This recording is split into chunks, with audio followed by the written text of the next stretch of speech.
বন্ধুরা এই রান্নাটা এত ভালো লাগে বলে এক থালা ভাত খাওয়া হয়ে গেল না, সামনেই দিলাম জল দিয়ে দিল হয়ে গেছে।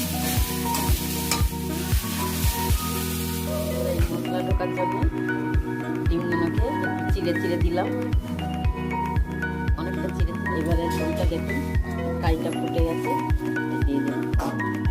বন্ধুরা কি সেম বেরিয়েছে, বললে মাংস ফেলে ফেলে খেতে হবে বন্ধুরা। আমি কথা দিলাম একটু মাখন দেবো ওপর থেকে।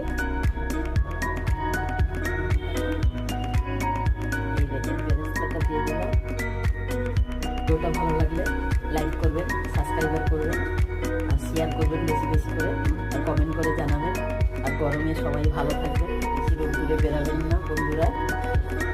এখানে দেখুন ডাল আছে, কলমি শাক ভাজা, বাঁধাকপি